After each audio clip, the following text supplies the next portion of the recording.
दरवर्षी वेगवेगळ्या विद्यापीठातून शेकडो विद्यार्थी पदवी घेऊन बाहेर पडतात। उत्तम मार्क असूनही बरेचदा चांगली नोकरी मिळणं दुरापास्त बनतं।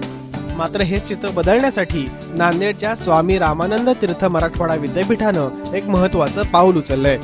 त्यामुळे विद्यार्थ्यांना यापुढे अभ्यासक्रमाबरोबरच कौशल्य प्रशिक्षण दिलं जाणार आहे। ही कल्पना अशी आहे की प्रत्येक शिक्षकाने एक तरी कौशल्य आत्मसात करावं आणि हे कौशल्य त्यांनी विद्यार्थ्यांना द्यावं।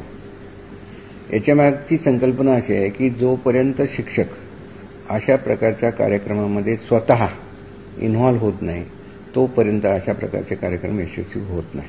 परीक्षेत लिहिलं जातं परंतु विद्यार्थी प्रत्यक्ष काही शिकत नाही। तर विद्यार्थ्याला कृतिशील शिक्षण कसं देता येईल हा विचार याच्या मागे होता। वाईस चान्सलर सरांनी अकॅडमिक काउन्सिल ऑफ द युनिव्हर्सिटीनी हा प्रोग्राम डिझाईन केलेला आहे, one teacher one skill.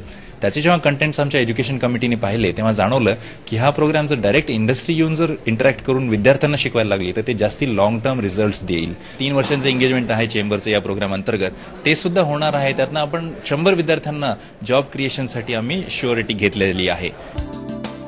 Nanded विद्यापीठाशी महाराष्ट्र चेंबर्स ऑफ कॉमर्सनं करार केलाय। त्यामुळे आता थेट उद्योजकांकडूनच विद्यार्थ्यांना प्रशिक्षण दिलं जाणार आहे। त्यामुळे विद्यार्थ्यांना कोणत्याही प्रकारची इंटर्नशिप करायची गरज पडणार नाही।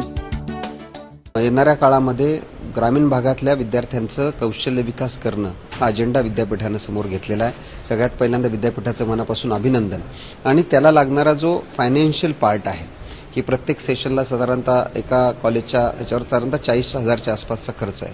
तर खासदार निधीमधून त्या संदर्भातली उपलब्धता आम्ही ट्रेनिंग प्रोग्रामसाठी यांना करून देणार आहोत। अशा कौशल्यप्राप्त तरुणाईमुळे उत्पादकता वाढण्यासही मोठा हातभार लागेल। त्यामुळे नांदेड विद्यापीठाच्या उपक्रमाचं अनुकरण इतरही विद्यापीठांनी करण्यास हरकत नाही। योगेश लाटकर, एबीपी माझा, नांदेड।